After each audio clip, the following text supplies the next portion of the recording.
off, why don't I just ask that? Does anyone have any questions about anything that we did yesterday? Anything in particular on your mind? Other than math right now, we can do that in just a little bit. Anything? There was just one thing that's always stumped me, and it's when a seller is liable for something that their listing broker does and when they're not liable. Okay, Cameron said one thing that always stumps him is when is the seller liable for something that their listing broker did wrong, is what he's asking, or when are they not liable? Comments from anybody in the crowd? Just in general or in that sort of situation? Yeah, like if they did like a negligent misrepresentation or something. And then, and- omission or some stuff like that? Or? Yeah. I guess. Okay, talking about when would the, okay, what? Oh, no, we were going back over what he was asking. Yeah, the question is, when is the seller liable for their listing broker's actions? And when you say liable for actions, it sounds like the agent did something bad. Like Ian and Cameron were saying misrepresentation or omission. How about if we say always? Why did you ask when? Were there any questions, were they not liable? Yeah, there were some questions that on the practice test, I think. It didn't say the seller was liable.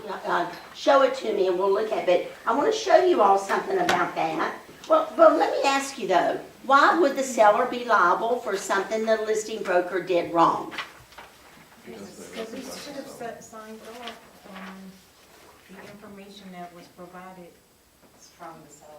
All right, let's go down and let's think of another reason. Is it because the agent and the principal like agreed that one represents the other, or the agent represents the principal, and therefore, if the agent does something it represents, and it acts as if it's the principal doing it? Ian is on the right track and signing the listing agreement. The seller hires the agent, the firm. When they hire us, they are as if they're our employer and they're responsible for what we do.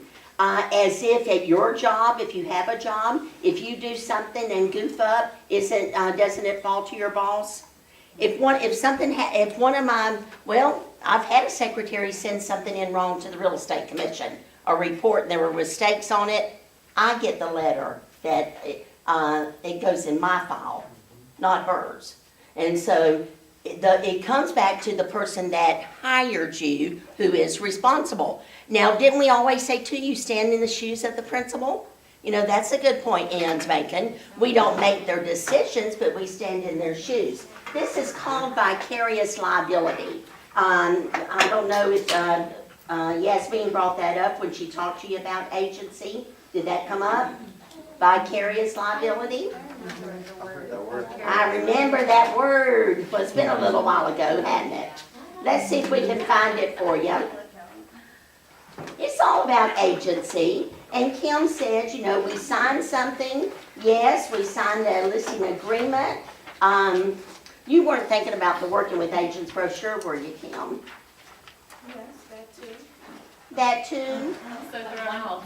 156. Well, what now? I was confused. You kept saying Kim, and I was like, I didn't say anything. Oh, beg your pardon. I'm saying Kim and looking over here. I beg your pardon, Kim and Miss Linder from the evening class, and they came this morning to take the day class. I'm sorry. I'm sorry. 156 is the vicarious, if that's what you're looking for. I am, and you're correct. Everyone, page 156. But does it make sense what I said? If you work for a company and you mess up, it isn't, I mean, you're going to get in trouble from your boss, but isn't your company responsible for your actions? So it's kind of like that if you want to think about the seller does hire the company, and the company and our company hires us, so we're all responsible. If you look at sub-agency, and we'll take a few minutes to just read that paragraph, and you'll see where it talks about vicarious liability. And I need to go get a water. I'll be right back.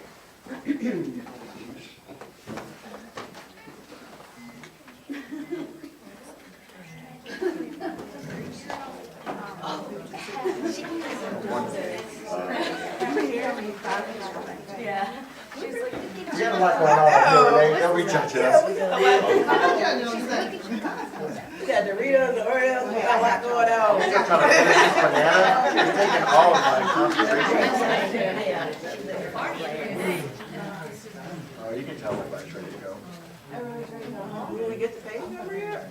156. 156. Everybody read that? All right, I think I have an idea of what Cameron's question is. We did have a question, I don't remember if it was on the mock exam, maybe, or this exam. We had a question that an agent from another company showed a listing and relied on the information in MLS, and it was incorrect information, and that agent in another company told the buyer, but it was incorrect information. It's about a highway. What is the proposed highway? And this agent telling the buyer didn't know. Well, number one, they should know, and that's why they were liable. And the seller, and hold that thought for a second. So they should have known that. When a listing agent puts information into MLS, the co-brokers, meaning other agents and other firms, should be able to rely on what the listing agent put in the MLS. We should be able to rely on that. They're the discoverer, you know, getting all the information about the property. If you are a seller sub-agent, and that means even in another company, if you want to show the listing firm's listing and your buyer is a customer, in other words, you're asking the listing firm, can we represent your seller and show this property? You might not be as liable because really and truly, you are counting on the listing firm to be correct.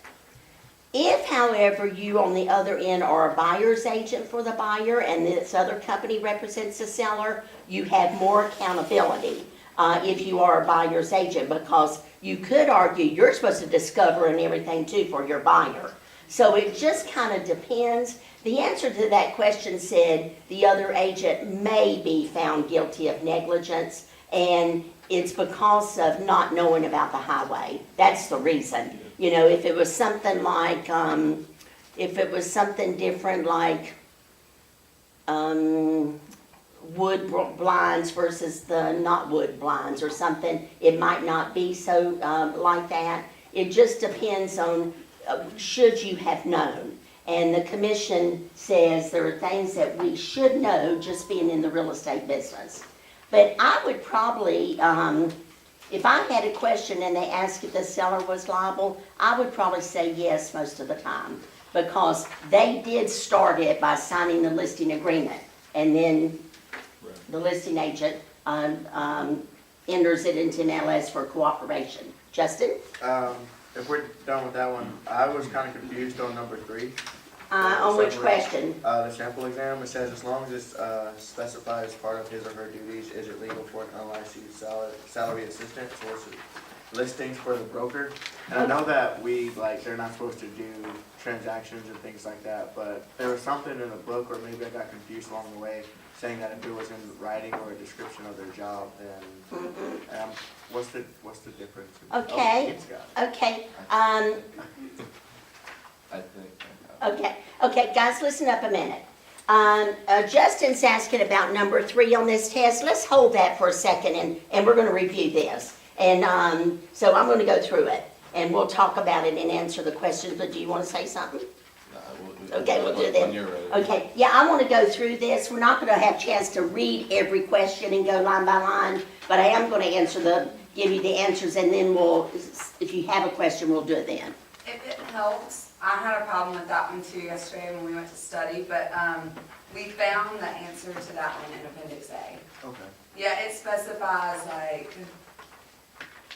what they can and cannot do. You found it on what? In Appendix A. Oh, yeah. Yeah, it touches on it. Yeah, maybe see, yeah, we looked at that a little yesterday. Well, let's go ahead and look at it since you asked. Let's go to Appendix A, everyone, and what an assistant can do and can't do, and this is always a good testing area, and this would be on page 616. So the answer to that question would be no. You know, if they're doing anything as a, that would constitute brokerage, they would have to have an active real estate license. 616 at the bottom right, and then on the left top, 617.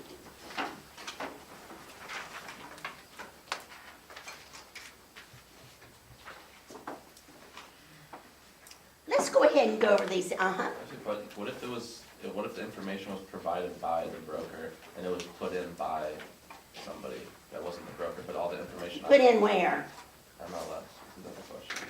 They are, does it say MLS? Let's see, as long as it's specified, it is legal to solicit listings. No, never can they solicit Oh, listings. sorry, I misheard the question, sorry. Yeah, they can't solicit listings. No, You yeah, know, I agree, no, I just. they can put things in MLS. You know, if the listing broker gives them the fact sheet, they can type and put things in MLS. But you know what? I think a lot of companies, and Asher could tell me this too, I think a lot of companies are putting that responsibility on the individual broker. I know I know where my son works at Berkshire Hathaway, the listing broker puts the information in MLS because they are the ones that are responsible for it. And provisional brokers are not allowed to do that. So while you're on pre-B status, remember the BIC is responsible for everything you do or do wrong. And so then they would have support staff put listings in MLS. Everyone, when you belong to a multiple listing service, the information has to be correct that you put in there. And a lot of these MLS entities have really gotten strict. If people put wrong information in, they are beginning to discipline, and what they're doing is fining people. They're making them pay money for mistakes. So, you know, you can imagine that your broker in charge wants everything to be correct when it goes into MLS, because that's going to be spread out to all of the agents in the MLS area. Let's get these out and let's go over the answers. So let me we'll go page by page, and if you have a question, we'll discuss it. But let me ask you, first of all, what did you think about this test? I think it's a real good one to get you ready for your license law. So I'm glad I found this one. All right, number 1 is C. 2 is C. 3 is D dog. 4 is C. 5 is B boy. 6 is B boy. And 7 is B boy. And, A, 7's A. I beg your pardon. 7's A. Asher, I might have this You little. know you already gave us the answers for those, right? I gave you the answers for this? Yeah, we already have them. We're good. Oh, you got the You already- answers? you already checked them. Lord, have mercy. Just the handout. Uh-huh. Good, it'll save you time. It'll save us some time. See how goofy I've gotten to be? I was trying to help you guys, wasn't I? And I just didn't do it. I got confused. There's 2. All right, then, well, then let's look at it. Thank you for reminding me. I apologize. Lord have mercy. Okay, then, let's look at questions. So Justin legitimately was asking about number 3 because he already had the answer. So everybody good on number 3? Take a minute and look at that. And we'll kind of regroup here. I apologize.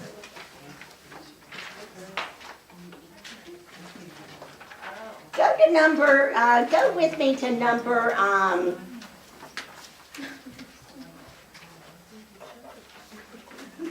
me look in here.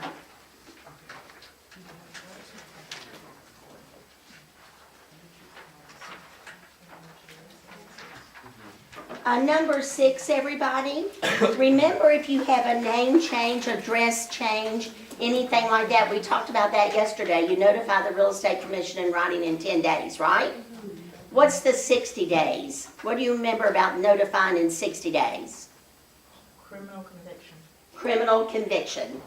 Or any other kind of something that you got in trouble for.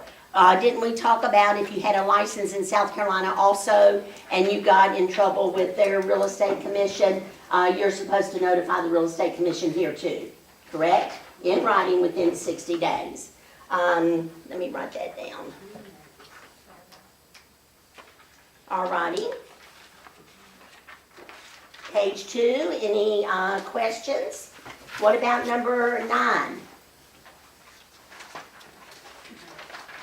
Everybody good on first substantial? Okay, well, let me show you, and I'm pretty sure I showed you this yesterday. Go with me, put to Appendix A again, and let's kind of keep our book open to that. And I talked to you about the initial contact, didn't I? Initial contact versus first substantial contact. If you'll turn to 626.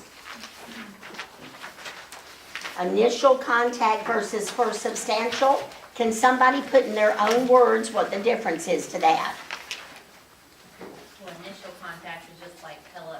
And substantial would be like personal information. Okay. When it's Okay, let's regroup a minute.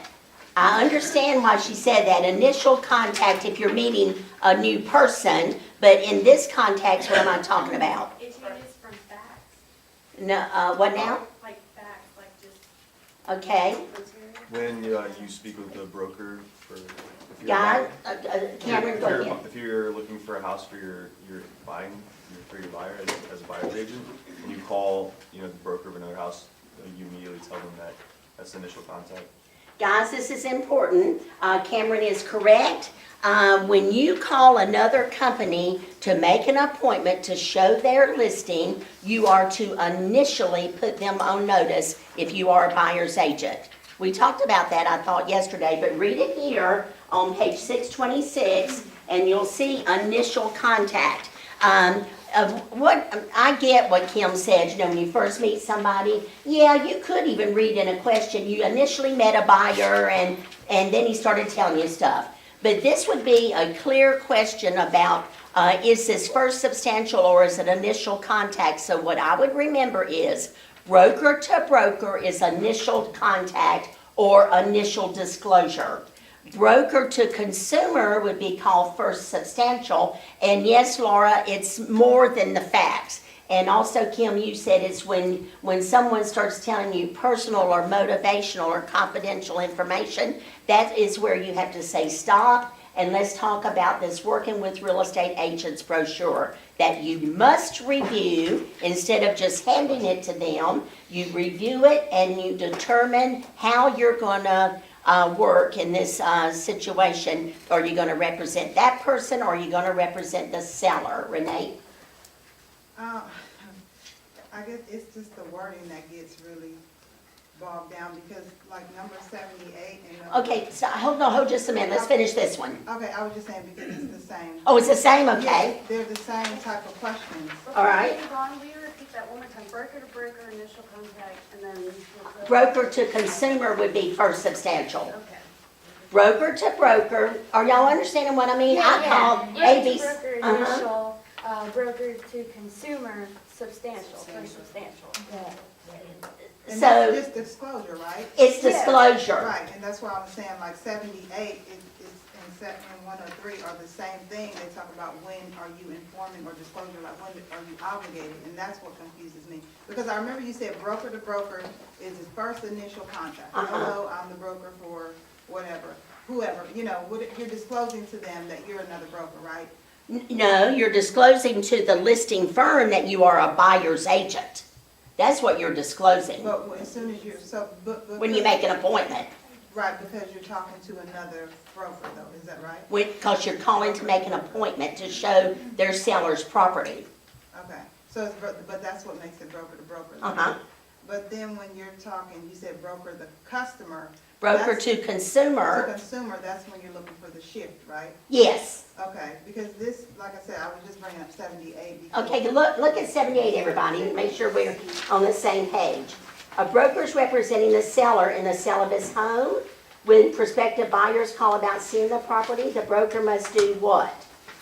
And so, what are you saying about Because this C is the question? answer, right? The broker must tell the prospective buyers that he represents the seller's interest in the property. That's right. So, I guess I was wondering, like, D, it just doesn't seem like he's obligated to inform them yet, because, I don't know. Because substantial contact. Yeah, because It's not. Yeah, no, you are obligated, I get what you're saying. They didn't say first substantial, it didn't say first substantial happened, but you cannot show a property without first substantial happening. If somebody wants to see a property, it's going to be first substantial contact. You have to let them know, that you're gonna be representing the seller and go over. In other words, if someone calls you and says, I wanna see this house on Elm Street today, at that moment, just with that question, I may not, talk about the brochure. But when I get out to the property, you have to talk about it and let them know who you represent before you even show the property. Now, you said D, the broker's under no obligation. Now, no offense, but think about the real estate commission. We are held to a whole lot of liability. And so we do have obligation to let people know where we stand.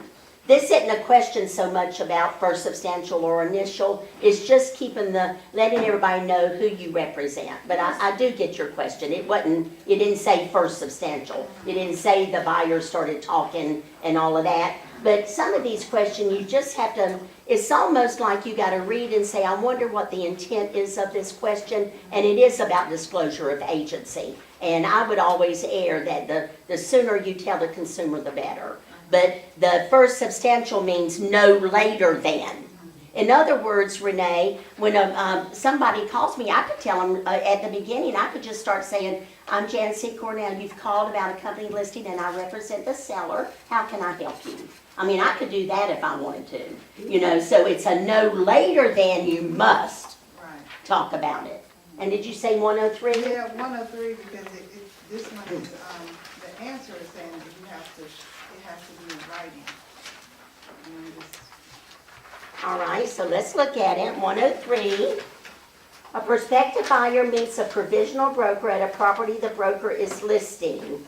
The broker tells the buyer, I am the listing agent for this property and quite familiar with it, which is true. The broker has not properly disclosed his agency relationship as he did not present the information in writing. And what answer did you think was better? I just thought it was D, because you're meeting a prospective buyer and you're giving them notice that you are the listing broker. That's not enough. That's not enough. You gotta go to the brochure. So when a buyer comes to look at a property, you have to go over that brochure with them. That is first substantial contact. Guys, think about that a minute. You cannot show a property without going over this brochure. The commission basically says that's going to be first substantial contact. Because think about it, if you start walking through that property, think about yourself as a buyer. You're going to start saying things that you shouldn't be saying. And just saying I represent the seller is not enough information to a consumer who doesn't know. You represent the seller, so I better not tell you anything. They don't know all of that. So it's this. It's about disclosure, and this is the written disclosure, isn't it? Yes, Yeah, so that's question, in so writing. if you're having an open house, Well, now, that didn't say open no, house. I'm just saying, Okay. I'm just trying to make it make sense in my mind. Mhm. So if you're having an open house and you're the listing broker, you're having an open house, and buyers come through, you have to, No. When you have an open house, it's not quite the same. And I understand the distinction almost seems like negligible. But it's, when you're having an open house, people are coming there and if we think about it, they're just looking around. So when anybody comes to an open house, you don't have to stop and say, let me tell you, I represent the seller and let me go over this with every single body that comes in. But if they come to you and start asking leading questions, then you do. I get what you're asking, and it does seem like it's a little fine line, but you just remember, you can't show a property make it an appointment and go show a property without disclosing agency.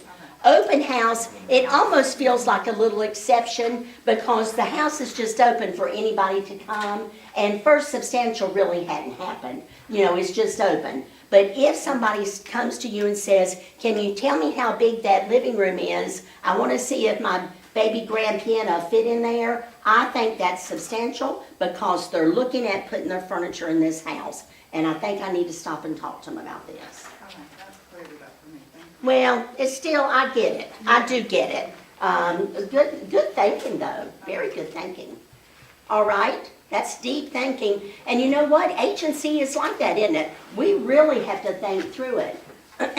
All right, any other questions? Let's look, so now's your time, guys, to ask me about this, and then we'll go to the outline review. Yes, sir. Number 53. Number 53. So this is kind of back to the whole misrepresentation subject that I was on Okay, earlier.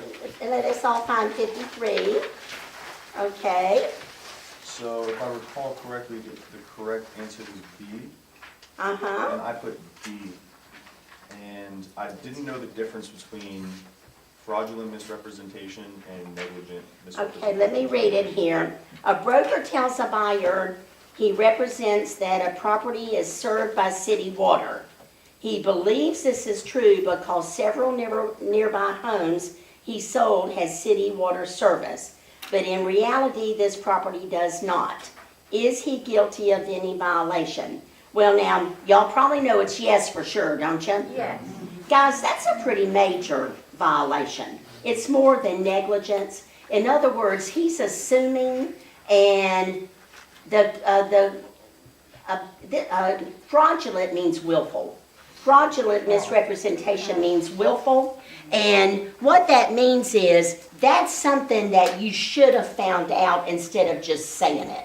In other words, under willful, you should have known, and it also goes into you answer the question without investigating, without any, how do they word it in the book? Without any, let me see if I can show you the words I'm trying to think of. Without checking, let's see. See, that was where I got confused, because I thought that was negligence. It was that No, you should've- negligence is more like you made a mistake. Negligence is more like you quoted something that somebody else told you and it was wrong.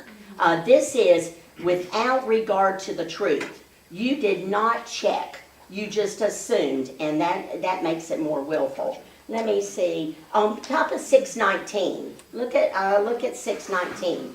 And guys, what Cameron's bringing up, these are really good questions because this is really getting down. We got to think about these Will things. they replace those wording on the test as well?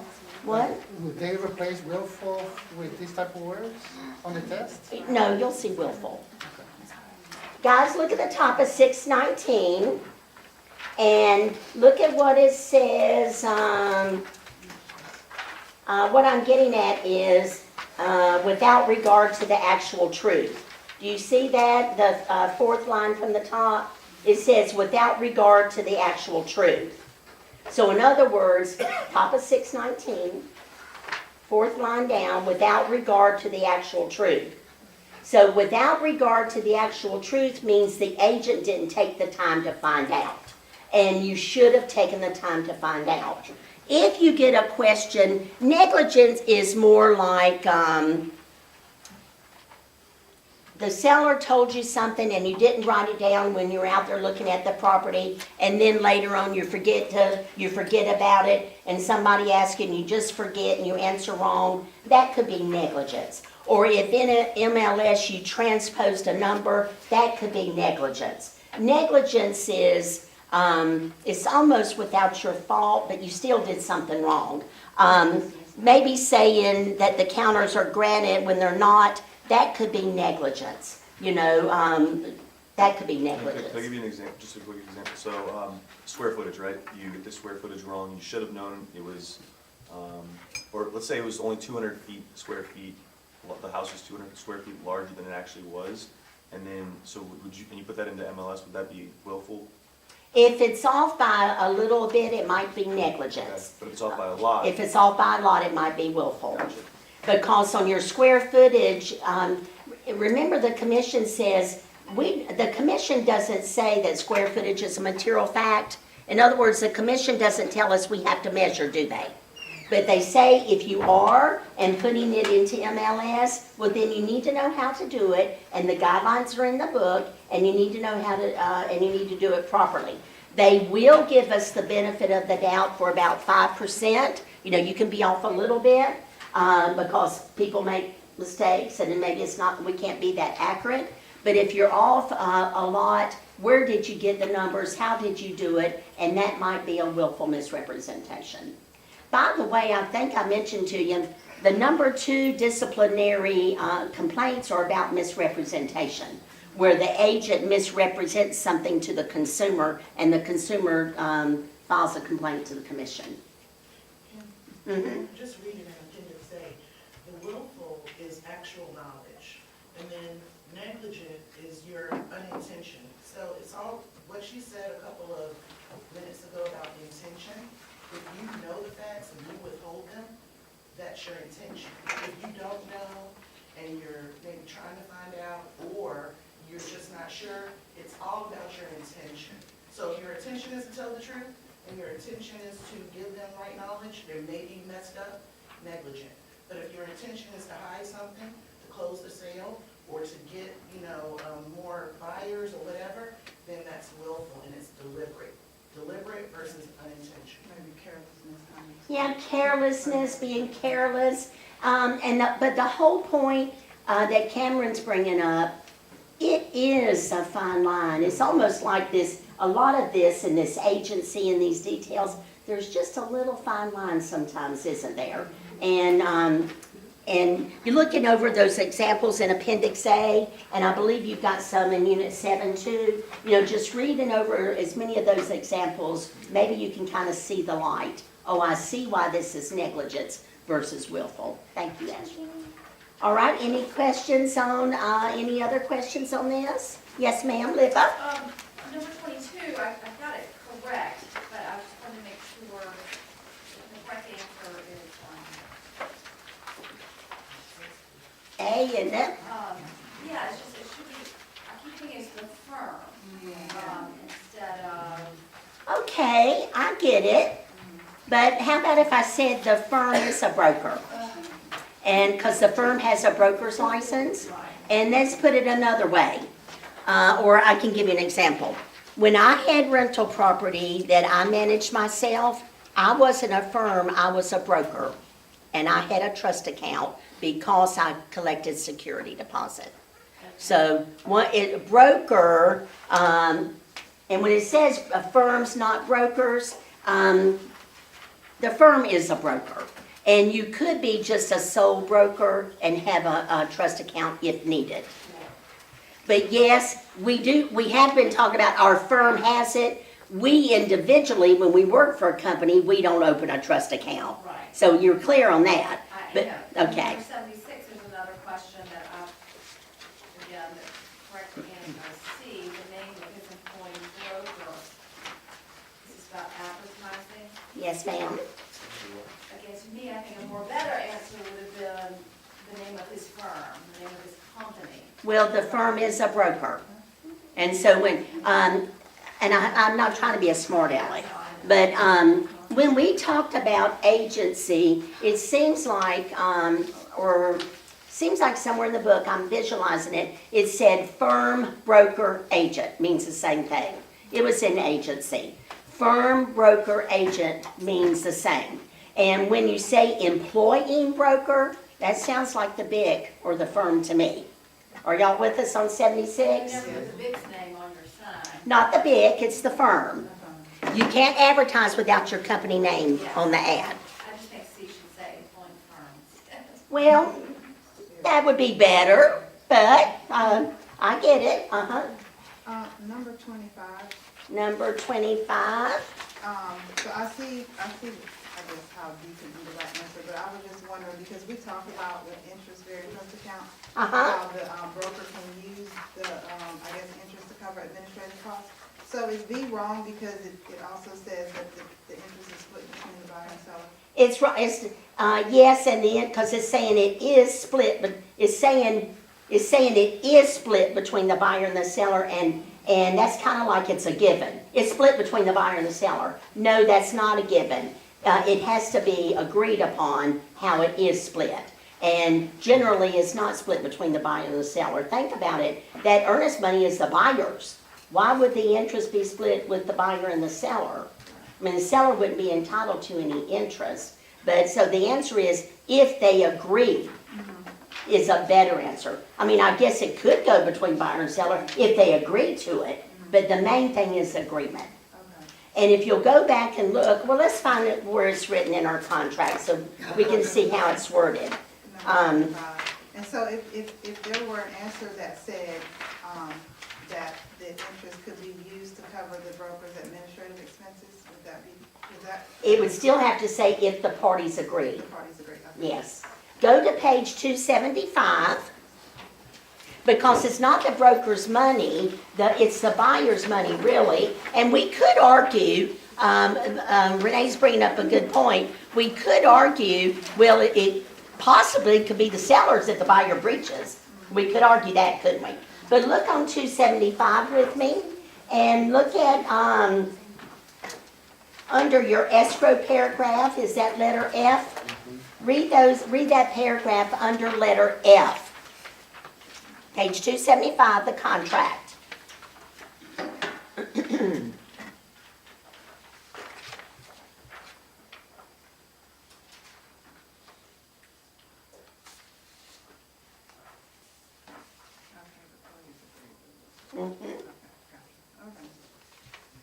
I'm loving your questions, everybody. It's showing me that you've put some effort in here. And when you have questions, you're thinking about it and trying to work it out, and that's really good. What else you got? Number 30. Number 30.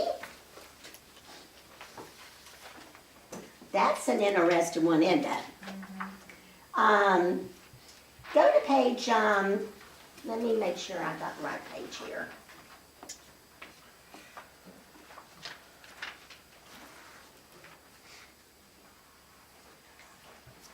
Shouldn't it be the original broker and broker in charge? Well, but that's not an answer choice. Guys, go with me to page. I know that maybe we could think of better answers, but we got to pick from the choice we're given. Go with me to bottom of page 591. And the question's about 30. Yes, the BIC is responsible for the PB. That's true. So the PB gets in trouble, the BIC does. I'm gonna get y'all rewrite these tests for me. I didn't write these. I want y'all to know I didn't write them. Go with me to 591, and you see your very important point at the bottom. If a broker has been provided copies of settlement statements, a broker must confirm the accuracy of all entries. And when they say broker, that includes PBs, doesn't it? Don't we have a broker's license? So how can you confirm the accuracy? Why is that up to you to confirm? Let me rewind.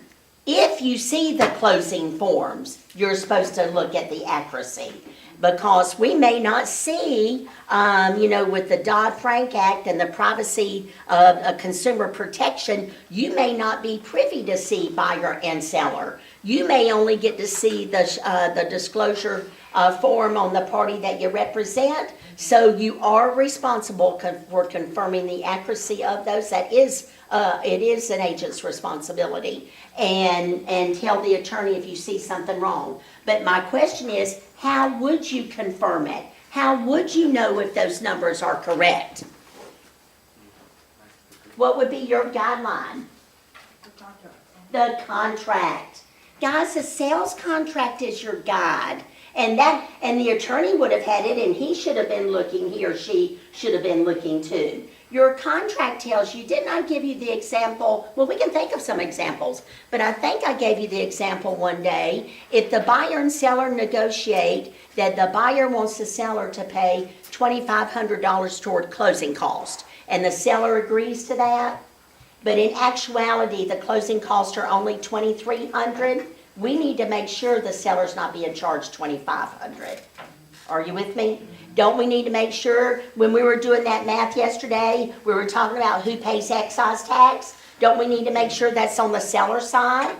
Don't we, and the commission says you even ought to know how to prorate to check the taxes, make sure that the prorations are correct. So yes, it falls on the agent who's involved, and I know we're thinking the PB's not, their BIC is responsible. Yeah, ultimately, if the PB gets in trouble, the BIC does too. But if the PB is involved, they're right there. They're supposed to be looking at it. And Justin said, have your BIC look at it with you. You should be getting a copy of this closing disclosure before closing also, because the buyer has to see it at least 3 days before closing. And personally, I think it'd be a good idea for you to meet with them and review it with them before you go to the closing. I don't know about you all, if you've ever, how many of you have ever been to a closing? Either buying a house or selling a house? It's intimidating, I personally think. And I can empathize with the buyer sitting there and this is all over their head. I mean, think about it. We're taking a real estate course and we're learning things and it's still over our heads probably. I mean, things are over my head still some. And so I can imagine as a consumer sitting there and thinking, oh my God, what does that mean? I personally think that you ought to meet with your client or customer, whoever it is, and review before the closing and say, let me explain to you why the bank is collecting some taxes in advance. Let me explain to you why these are the seller's closing costs. Seems like that would be a very good service and to help them feel at ease before they get to the closing meeting and are so confused and embarrassed to ask a question. And if you feel like they still don't understand the escrow account the way you're explaining it, and I've done this before, at the closing say to the lawyer, oh, Henry, do you mind going over that one more time, please? I'm not saying my buyer don't get it. I'm not saying that. They don't get it. I'm just saying, do you mind reviewing that one more time? That's a little confusing, and so, I'm not going to throw them under the bus. Actually, it might be, I don't get it. Would you mind explaining it one more time? Okay. Uh-huh. Okay, so maybe I'm looking over it, but on number 52, I keep seeing the $30 for the application fee for the original broker license. That is, if it's in the textbook, didn't we say that has been changed since then? It's $100. Where is it? Okay. Where do you see 30? Maybe I just didn't know that, so. Well, I found it in several different parts of Appendix A, but on page 648, and then. Okay, guys, what Portia is saying, the application fee did used to be 30. I believe we mentioned that, and they increased it to $100. It's $100 now. Uh-huh. What happened last month? On top of payment attached to $200. The application fee's $100 to the real So estate. it used to be. It did used to be 30. It's 100. So you should say $100 on our chest now. It's 100. Oh, okay. Yeah. This answer said A. I mean, on our answer question. Oh, did it? 52? No, it's No, B? Oh, it does. Uh-huh. It Yeah. does say 30 in our book though. Well- It does say, but yes. Sorry. They didn't change the book, but we've talked about that a ton, haven't we? yes. I hope we have. Now, that seems like a big jump. Of course, I'm not picking on you. Don't you remember we talked about it? We probably did. I was physically here. Guys, I get it. I get it. Sometimes. I get it. We've talked about a bunch of stuff. And then, I'm asking them. in your defense, you did go back and look in the book and it's incorrect in the book. So, there's no problem there. I saw Jose's face when we said it used to be 30 and now it's 100. Guys, it was $30 for like 50 years. And the real estate commission never raised that application fee. And they started looking at it and saying, there's manpower, we have to pay people to go over these. And what they were doing was using other budget areas to pay for processing the applications. And they said, we really need to raise the rate. And they didn't really want to, but $100 does seem like a lot, but you know what? I get it. If you think about, you're applying for a license to sell the most expensive thing to somebody that they're ever gonna buy probably, it should be hard to get. This license should be hard. I mean, now you might not feel like it should be because you're taking a test and you wanna pass it, I get it, but we should have high standards, shouldn't we? I think so, anyway. All right, what else you got? But thank you for bringing that up. Full refresher. Yeah, I get it.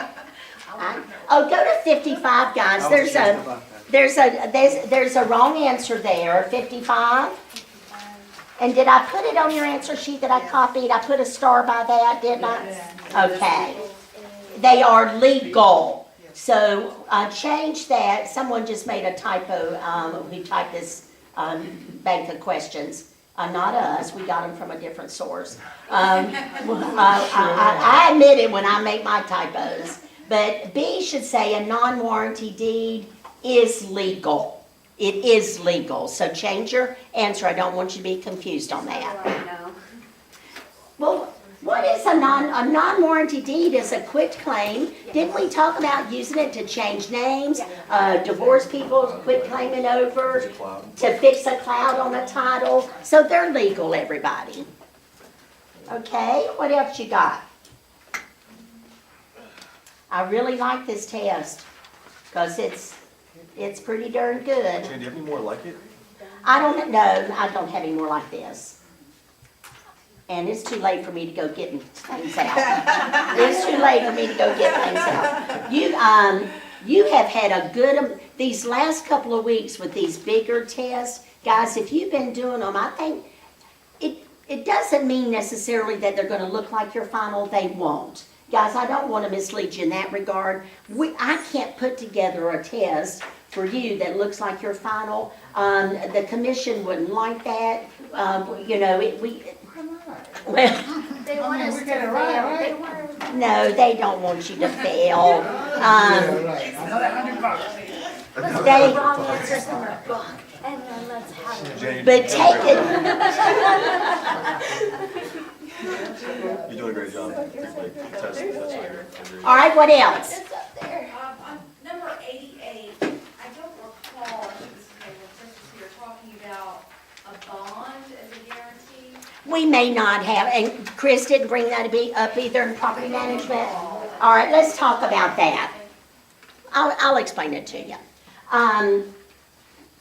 If you are a real estate licensee and you have rental property, let me start all over.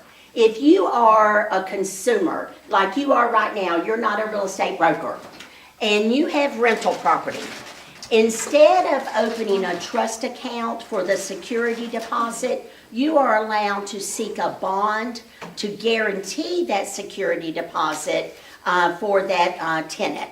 And then you don't have to put their security deposit in the bank. So a bond, everybody, is an insurance policy. You would just call up an insurance company and say, I want to have a bond for $500, which guarantees that that their security deposit is protected. So if you're not a property manager for others, that's a choice that you have if you're managing your own property. And once you're a broker, now this is the way it is in the book, if it is in the book. When you are a broker and having your own property, you really need to open a trust account for the security deposit. But if you're just a consumer with rental property, you can secure a bond for it, and a bond just means it's a guarantee that it'll be there. Bond is just insurance that it'll be there. So that, I don't remember reading that. I don't know that they might have taken that out of the Appendix A, but and I don't remember ever seeing that on a test question for real, but just remember a bond is a guarantee for the monies that were given. Who had a question over here? Andrew, Renee? Anybody? Okay. So wait, I'm sorry, so you said that an agent can get a bond to use it? No, I said no. Okay, they can, All right. I'm sorry. No, it's not your fault. Now they can, but the rules prior to today were no, you couldn't. So it was always, once you were a broker, you're held to the higher standard, and you need to have money set away in a trust account. So that's the way I would remember it. But as a regular consumer without a license, you can seek a bond instead of a trust account. Okay, so when we were talking about brokers before, having trust accounts, so a lot of real estate agents have rental property, and if they manage them themselves, they need to have a trust account. Did y'all hear that? Make sure you hear, let me bring this up, because this could be a little teachable moment. If you as a real estate broker have rental property, and you're managing it yourself, a lot of brokers do, and you're getting security deposits, you need to have it set aside in a trust account, right? It could not go into your company's trust account. That would be commingling. Does that make sense? Because that's a personal interest of an agent, so you would have your own trust account that not even a part of the company, because that's your business and the security deposits would be in that trust account. Be commingling to mix that up. Are we supposed to go review the whole thing today? What whole thing? That whole book? We're going over the final exam review today. Okay, anything else? Jose is the gatekeeper today. Let's do one more question and then we'll take a quick break and then we'll get our review out. Yes, ma'am. Okay, what if you are a broker and you want to buy property? Do you have to go to like another real estate agent to buy property? You see a house you wanted to buy? LaToya's asking a good question. What if you are a real estate broker and you see a house you want to buy? Do you have to use another agent to buy that house? And the answer is no. You can be your own buyer's agent. Now, if you want to buy a house that your company has listed, then it has to be real clear to that seller because that could look like a conflict of interest, couldn't it? And so the rules have gotten stricter on that if you want to buy a company listing, the seller has to be well informed of that and make sure they're good, that an agent at this company wants to buy their listing. If it's your own individual listing that you want to buy, it's a little bit stricter than that. You need to give them an opportunity to have another agent, because that's going to be a real conflict. But no, you don't have to have an agent representing you. But if you are, let's take it one step further. What if you are, well, let me say this first. I recommend it. I would have somebody help me out, because how do you see the forest for the trees? The houses that I've bought, I've always had a friend look at it with me, a broker friend, and look at the contract with me. Because as a consumer, you take your real estate hat off, and then you get emotional. I love this house, I want to pay it. And then if you get somebody who's level-headed, another broker, let's be calm. Why don't you ask for this? So I would recommend having somebody at least help you oversee, just kind of to keep you in check. But no, you can act as your own buyer's agent and get the commission too. One rule is if you have your house listed for sale, you're a broker and you own a house and you want to sell it, you may not be a buyer's agent for a person interested in the property that you own. And to me, that's so obvious, I don't know why there needs to be a rule about it, but you cannot be a buyer's agent on a property that you individually own. Because you could say, well, you'll be dual though, that's neutral. How can you be neutral on a property that you own? It would be a huge conflict. All right, take your break and we'll come back with your exam review outline.